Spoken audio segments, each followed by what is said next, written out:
Olá, querido Pai do Senhor Jesus, eu sou o pastor Daniel Ribeiro, você está no canal Teologia e História das Religiões. Seja bem-vindo a mais um vídeo. Se você ainda não é inscrito, se inscreva, ative as notificações para não perder nenhum conteúdo que aqui será postado. Nós vamos hoje de devocional. Queridos amigos, o texto de hoje que quero fazer menção aos irmãos está no livro de Gênesis, capítulo 3, seu versículo 9, que nos diz assim a palavra de Deus: E chamou o Senhor Deus a Adão e disse-lhe: Onde estás? A título de introdução, antes da mensagem propriamente dita, é necessário percorremos dentro das páginas das Escrituras e compreendemos que a Bíblia tem diversas histórias tristes. E quando eu menciono uma história triste, é o homem que recebeu de Deus o compromisso, a incumbência de servi-lo, de amá-lo e de não falhar diante dele. E este homem falhou, pecou, errou. Quando assim meditamos, diversas histórias vêm em nossa mente. Em especial, poderíamos lembrar da história de Sansão. Em certo momento de sua vida, Sansão desobedece a Deus, fazendo aquilo que não era do agrado do Senhor. E a Bíblia diz que os filisteus invadem o lugar onde ele está, amarra-o e leva-o em cativeiro, furando os seus olhos, rapando a sua cabeça. Oh, que momento triste da história quando lemos. Também lemos sobre Davi, o grande homem de Deus e o grande rei de Israel. Falhou em certo momento, ficando em casa, quando deveria estar na guerra. E nós lemos na Bíblia que neste momento, Davi vai cometer o pior erro da sua vida, cobiçando uma mulher, adulterando com ela e depois cometendo o homicídio do seu esposo. Como também a história de Judas, envolvido em uma possessão maligna, traiu a Jesus por algumas moedas. E a Bíblia diz que depois de já ser entregue Jesus, foi devolver as moedas. E a história nos conta que o sacerdote não as pegou, a recusou. Ele lança as moedas no chão e sai para se precipitar. A tradição diz que ele vai se enforcar. Uma história de fato triste, que ao ler nos produz tristeza. Mas com certeza, se fosse nomear uma história, a mais triste história da Bíblia, seria exatamente de Gênesis 3. A primeira queda do homem, ou seja, a queda de Adão e Eva. E eu vou relatar essa história a vocês, debaixo da graça de Deus, debaixo daquilo que o Senhor me confiou. Primeiramente, quando abrimos o capítulo 3, a menção da serpente possuída pelo diabo, tentando seduzir, tentando se aproximar, tentando fazer com que o homem e a mulher, aquele primeiro casal criado por Deus, saíssem daquilo que Deus falou. A ordem é muito clara, porque Deus sempre deu ordens claras. Sendo a ordem clara, o homem e a mulher estão sabendo dela. De todas as árvores do jardim comerás livremente, mas da árvore da ciência, do bem e do mal, dela não comereis, porque no dia em que dela comerdes, certamente morrerás. E a serpente possuída do diabo vem exatamente questionando esta ordem. E debaixo dessa sedução, ela consegue atrair Eva para o engano. E a Bíblia diz que ela toma do fruto da árvore proibida e vai se saciar com ele. Diz a Bíblia que também leva o seu esposo. Os dois comem do fruto. E lamentavelmente aconteceu aquilo que Deus falou para não fazer. A única restrição daquele jardim, a única coisa, a única atitude que era pecado, que era proibido para eles, agora está feita. Realmente, a partir de agora, nós vemos um cenário triste, porque Adão e Eva vai tomar algumas atitudes que nunca deveríamos tomar. Depois do pecado já feito, nós lemos na Bíblia que, a partir deste momento, Adão toma uma atitude. Versículo 7. Então foram abertos os olhos de ambos e conheceram que estavam nus, e coseram folhas de figueira e fizeram para si aventais. É próprio dizer que Adão com Eva se veste de uma cinta, uma espécie de um cinturão de guerra, exatamente para esperar aquele que o visita todos os dias. E quando este ser se apresenta no jardim, Adão está atrás de uma árvore. O versículo 8 nos garante dizendo: E ouviram a voz do Senhor Deus que passeava no jardim pela viração do dia, e escondeu-se Adão e sua mulher da presença do Senhor Deus, entre as árvores do jardim. Começa aqui algumas atitudes que nunca deveríamos fazer após ter pecado. A primeira delas é o versículo 8 que nos expõe: quando a presença de Deus entra no jardim, a Bíblia diz: Adão está escondido com a sua mulher. A primeira coisa que ninguém deveria fazer após pecar é exatamente isso: se esconder da presença de Deus. O versículo 9 que lemos: há um Deus que está chamando Adão. E chamou o Senhor Deus a Adão e disse-lhe: onde estás? É curioso esse versículo porque estamos falando de Deus. Deus é onisciente, Deus é onipresente, Deus é onipotente. Deus não precisa procurar para encontrar. Mas o que Deus está dando aqui a Adão é exatamente a condição do livre-arbítrio. Adão, após pecar, está num esconderijo e é ele que decide de sair desse esconderijo. Não é Deus que vai buscar alguém no esconderijo, glória a Deus. É a pessoa que decide se quer se apresentar ou não. Por isso Deus está respeitando quem está escondido agora e somente convidando: aonde estás, Adão? Por isso, queridos irmãos, a pior atitude que um pecador toma é se esconder de Deus.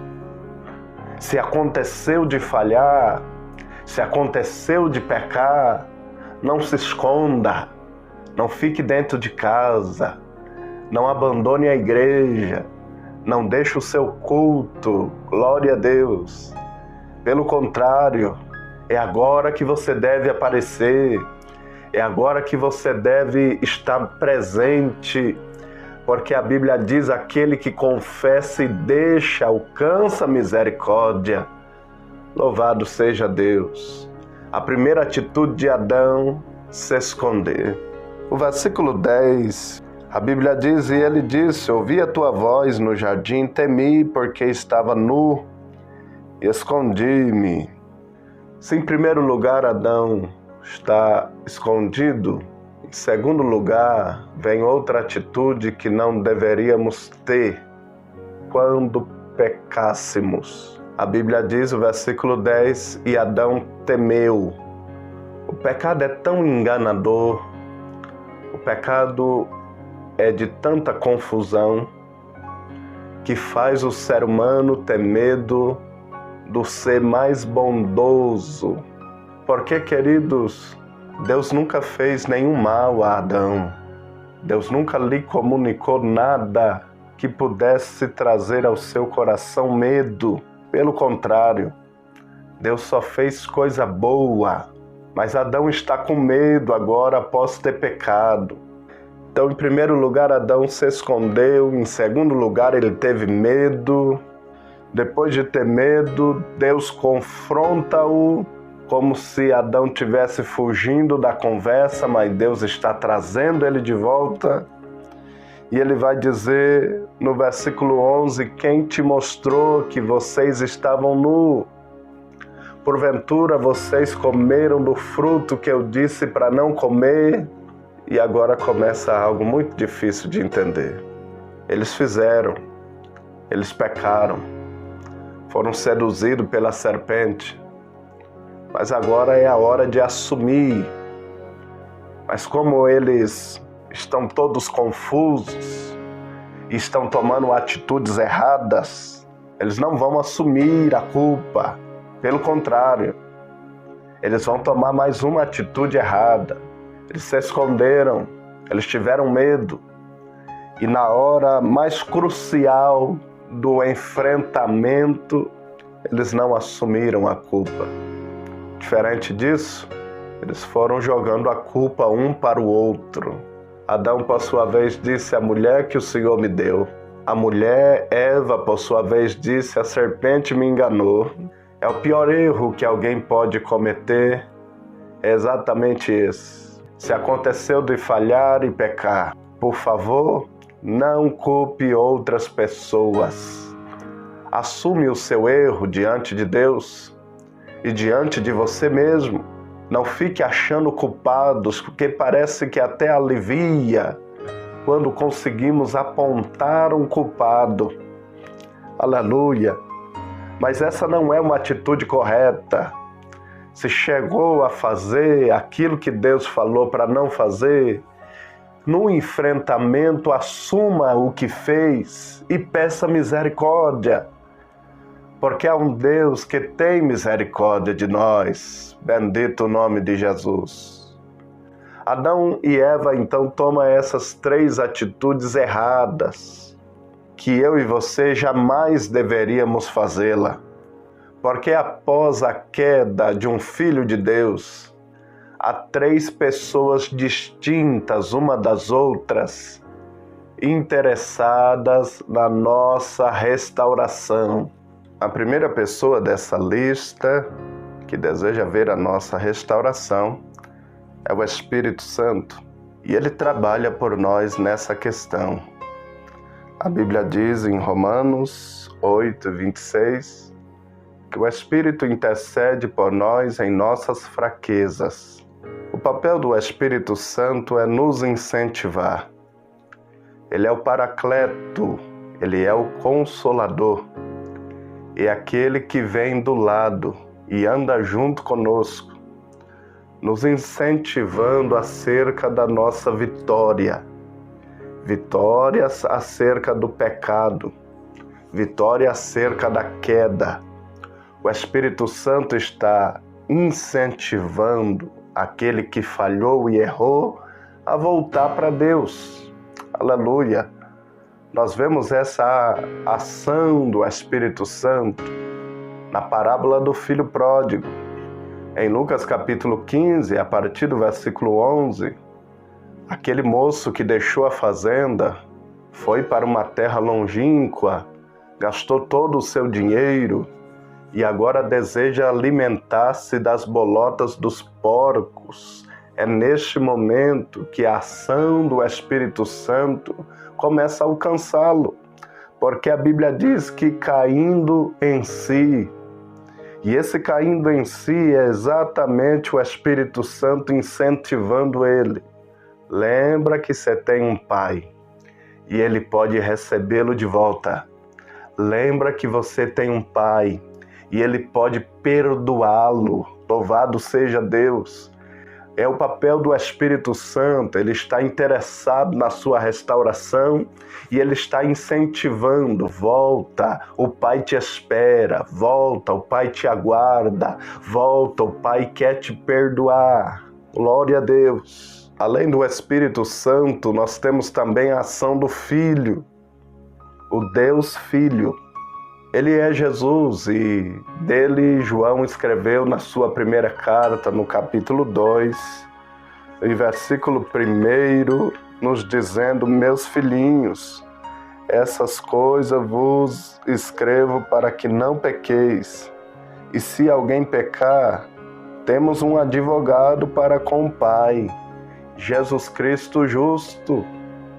Ou seja, no momento que acontece o deslize, a pecar, a desobedecer, a Bíblia diz que já temos um advogado nomeado. Não é necessário correr atrás de outro advogado, ele já está nomeado em favor do pecador. O seu nome é Jesus Cristo, louvado seja Deus. Se o Filho incentiva a voltar à presença do Pai, o Filho, por sua vez, se coloca como advogado. Ele vai advogar essa causa. Bendito o nome de Jesus. Eu disse 3 pessoas distintas: o Espírito Santo, o Filho e o próprio Deus. A Bíblia diz que Deus está no trono. Hebreus capítulo 4, versículo 16. E a recomendação é que cheguemos com confiança diante deste trono. Está escrito assim: cheguemos, pois, com confiança no trono da graça, para alcançar misericórdia e achar graça, a fim de sermos ajudados em tempo oportuno. O trono a qual Deus está assentado é trono da graça, trono do favor imerecido. E ali se acha misericórdia, ali se acha favor, ali se acha graça diante de Deus. Aleluia! Porque o Espírito Santo já lhe incentivou. O Filho já está do seu lado como seu advogado. E diante do trono, sentado neste trono, está um Deus que está nos comunicando que no trono você acha graça, você acha favor, você acha misericórdia. Volte correndo para os braços do Pai. Volte correndo, você que falhou, você que errou, você que se sente como Adão e Eva, escondido, com medo, botando a culpa nos outros. Volta que o Pai tem perdão para a sua vida. Louvado seja Deus. Eu quero louvar a Deus pela sua vida. Antes de orarmos junto, compartilhe esta palavra com alguém. Certamente alguém será edificado através dela. Seja um missionário, porque através desta palavra o Espírito Santo pode salvar alguém, trazendo alguém de volta à presença de Deus. Vamos orar. Amado e eterno Deus, Pai de nosso Senhor e Salvador Jesus Cristo. Meu Deus, hoje eu contei a história mais triste de toda a Bíblia. Contudo, Senhor, ela tem um final feliz, a restauração dos pecadores. Meu Deus, aonde alcançar esta palavra? Que o Senhor, meu Deus, fale aos corações, restaure vidas, traga as pessoas de volta, Senhor, ao teu caminho. E o nome do Senhor seja glorificado. Assim eu oro, Senhor, e te agradeço em nome de Jesus. Amém. Glória a Deus. Deus abençoe você, sua vida, sua casa. Até o próximo vídeo, querendo Deus.